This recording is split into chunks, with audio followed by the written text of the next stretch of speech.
Assalamualaikum warahmatullahi wabarakatuh. Selamat pagi semuanya. Apa kabar anak-anak semuanya? Alhamdulillah semua sehat. Oke, untuk pembelajaran kita hari ini merupakan pertemuan yang kedua tentang organ reproduksi pada manusia. Nah, untuk pertemuan hari ini kita akan masuk ke peta konsep yang kedua, yaitu struktur dan fungsi dari sistem reproduksi pada manusia. Silahkan simak PowerPoint berikut ini.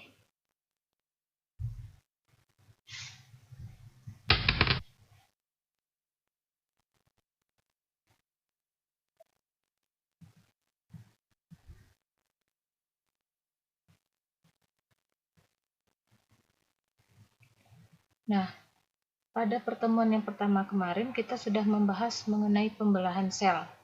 Dalam tubuh manusia terdapat dua macam pembelahan. Yang pertama pembelahan mitosis dan yang kedua pembelahan meiosis. Dan mengenai pembelahan tersebut telah Ibu jelaskan pada pertemuan pertama. Sekarang kita lanjutkan ke struktur dan fungsi sistem reproduksi pada manusia. Berarti subpoin yang kedua. Nah, reproduksi itu nama lainnya adalah perkembangbiakan. Apa yang dimaksud dengan perkembangbiakan?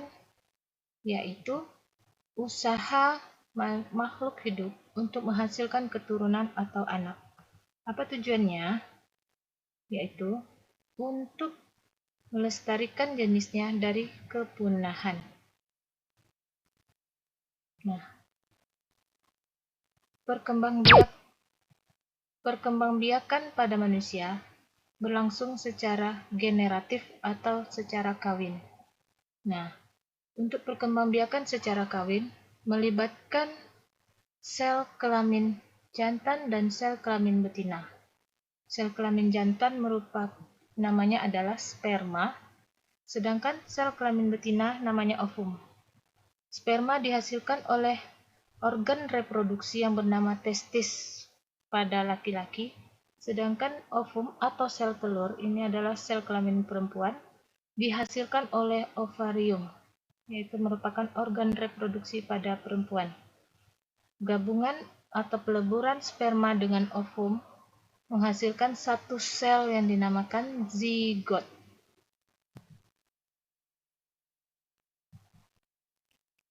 Masuk struktur dan fungsi sistem reproduksi pada manusia. Ini adalah gambar dari sistem reproduksi pada laki-laki. Tampak dari samping. Ini adalah sistem reproduksi pada wanita perempuan, tampak dari depan. Sekarang kita lihat organ reproduksi pada laki-laki. Nah, ini tampak dari samping yang tadi.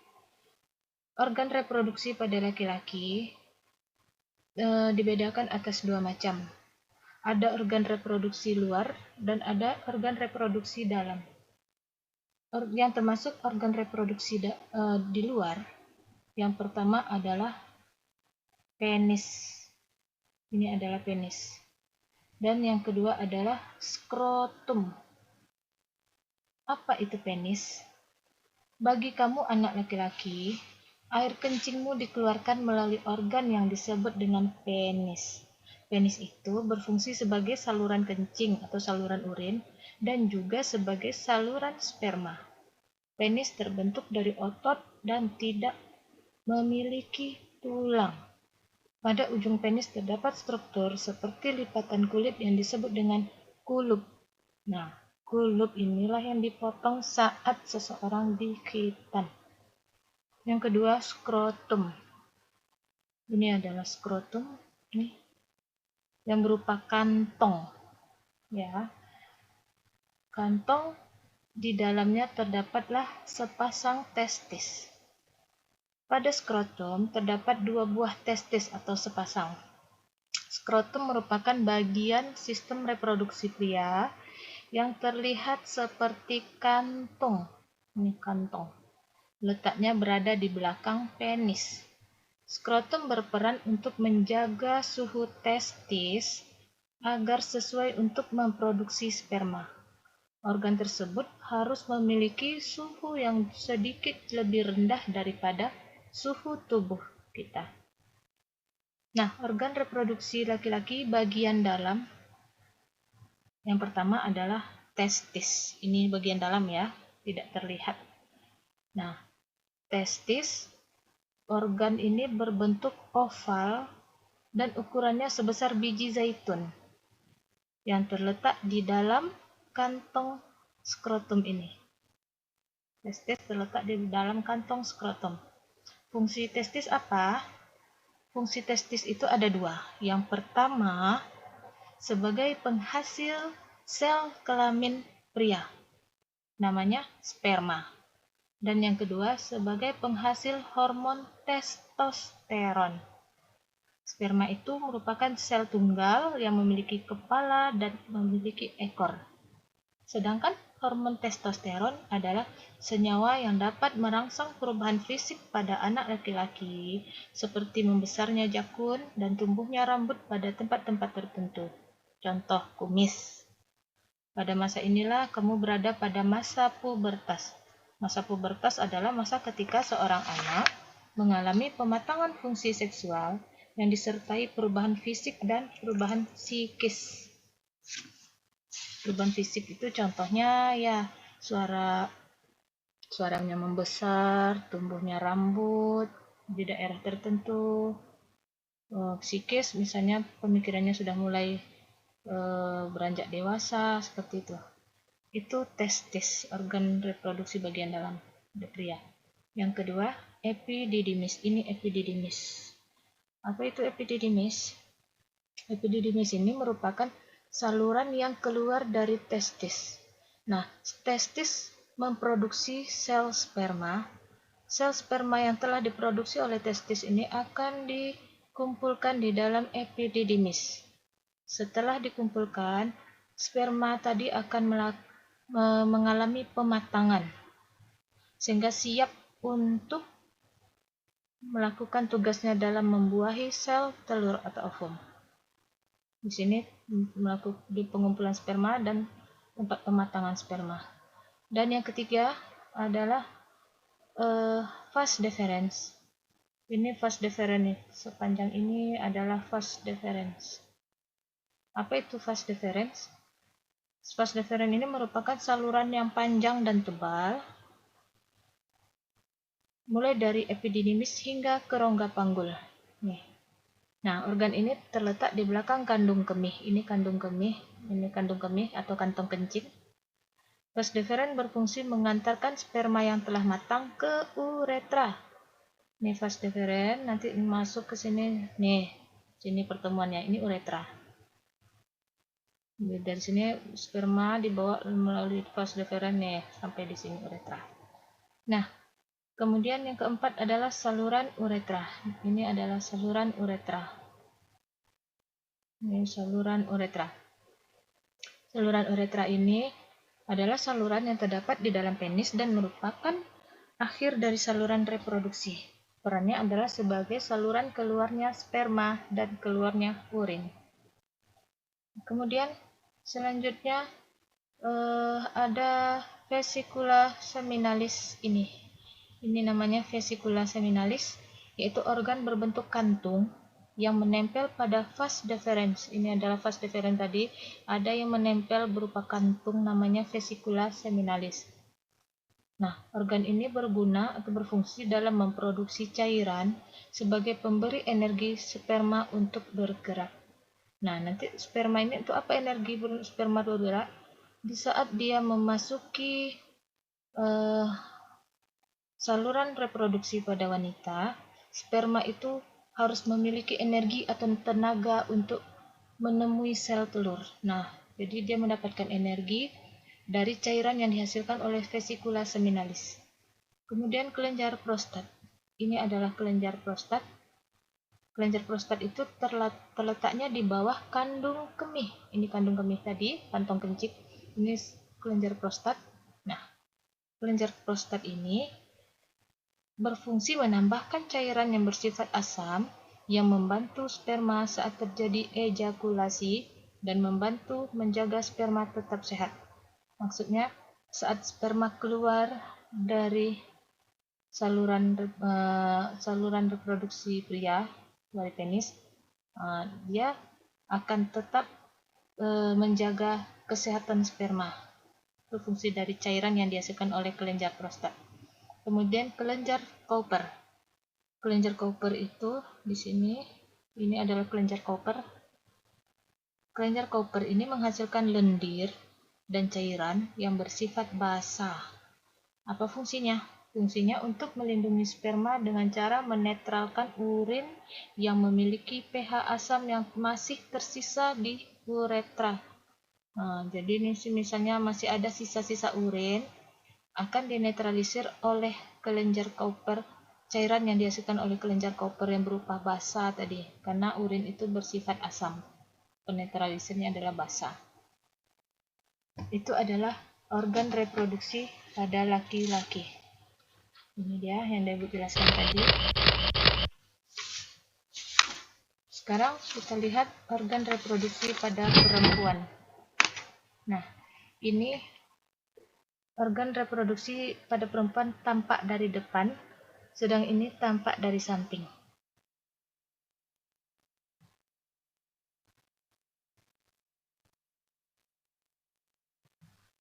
Nah, ini organ reproduksi pada perempuan yang tampak dari depan tadi. Oke, sebelumnya organ reproduksi pada wanita atau pada perempuan sama seperti pada pria, dia juga ada bagian luar dan ada bagian dalam. Organ reproduksi pada wanita yang bagian luarnya adalah vulva dan labium. Labium bagian dalam.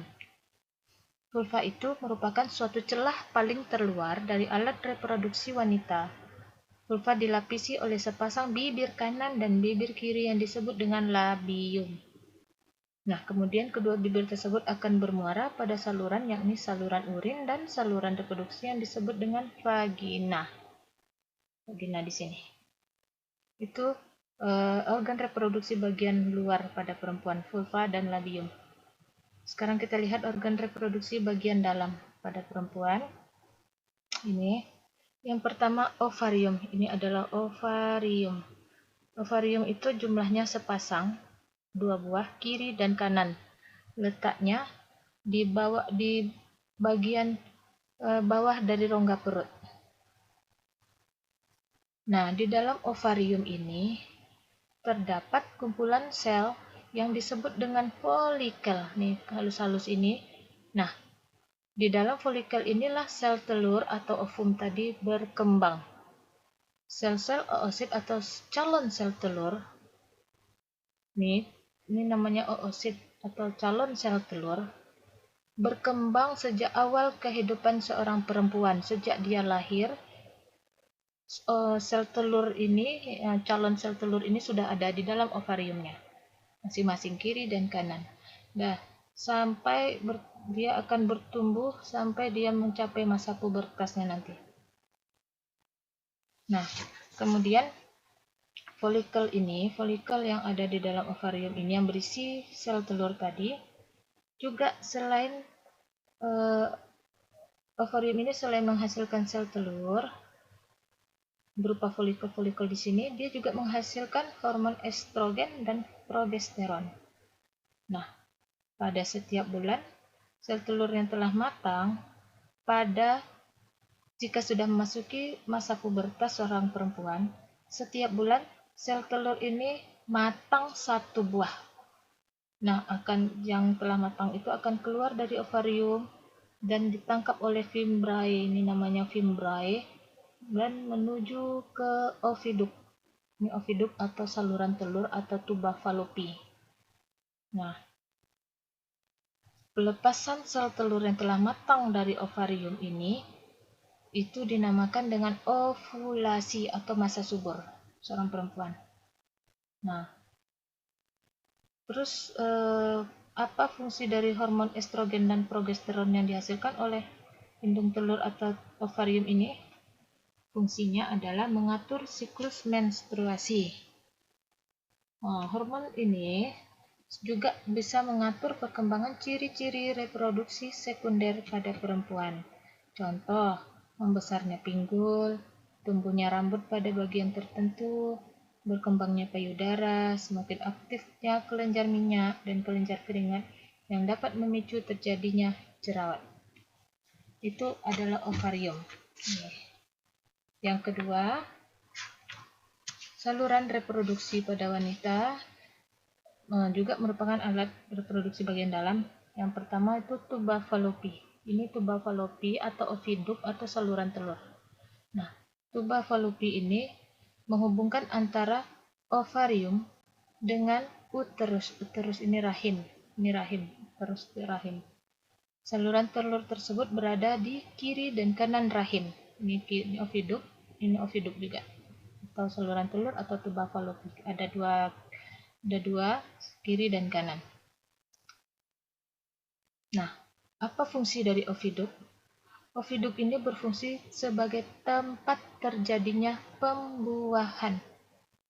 Nah, jika ada sperma yang masuk melalui ruang vagina ini, sperma itu akan berenang. Setelah dia memperoleh energi tadi, dia akan berenang mencari sel telur ovum yang telah lepas dari ovarium tadi dan bertemunya di oviduct. Kemudian terjadilah pembuahan yang menghasilkan sel zigot. Nah, itu fungsi dari oviduct sebagai tempat terjadinya pembuahan. Kemudian yang seterusnya adalah uterus atau rahim. Sini adalah uterus atau rahim. Di rahim ini, di bagian sini namanya adalah serviks atau leher rahim. Sedangkan sini adalah dinding rahim. Sedangkan di sini adalah endometrium. Nah, uterus atau rahim ini merupakan organ yang memiliki dinding tebal seperti buah pir yang terbalik bentuknya. Secara normal, rahim terletak di atas kandung kemih. Jadi kandung kemih di bawahnya. Artinya apa? Kalau perempuan itu hamil, maka rahimnya makin membesar sehingga menekan kandung kemih. Itu sebabnya kalau orang hamil, dia selalu sering sesak buang air kencing. Rahim ini berfungsi sebagai tempat perkembangan janin. Pada saat seorang perempuan tidak hamil, rahim memiliki ukuran sekitar 5 cm. Nah, jika seorang perempuan itu hamil, rahimnya mampu mengembang hingga 30 cm. Ukurannya menyesuaikan dengan perkembangan bayinya. Nah, dinding rahim memiliki peranan dalam pembentukan plasenta. Nah, nanti dinding rahim ini menebal oleh pembuluh darah sehingga nanti terbentuklah plasenta. Plasenta merupakan organ yang menyuplai nutrisi yang dibutuhkan oleh bayi selama masa perkembangannya di dalam rahim. Selanjutnya adalah vagina. Apa itu vagina? Vagina merupakan saluran yang menghubungkan lingkungan luar dengan rahim. Lingkungan luar dengan rahim. Vagina tersusun atas otot-otot yang elastis. Ini banyak otot yang sangat elastis. Dilapisi selaput membran yang disebut dengan selaput darah atau himen. Jadi di vagina ini ada selaput darah atau selaput himen. Saluran ini menghubungkan saluran yang menghubungkan vagina dengan rahim dinamakan serviks atau leher rahim. Nah, fungsi vagina adalah sebagai jalan masuknya sperma menuju rahim dan jalan keluarnya darah menstruasi serta jalur lahirnya bayi.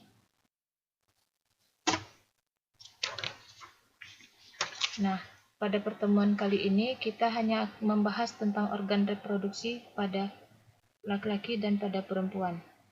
Untuk selanjutnya, pertemuan ketiga nanti Ibu akan jelaskan mengenai tentang spermatogenesis atau pembentukan sperma dan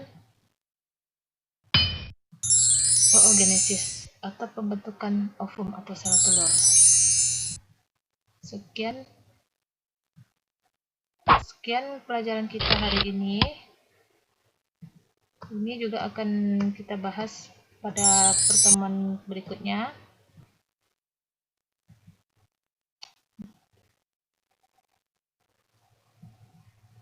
Oke. Selesai pertemuan kita hari ini.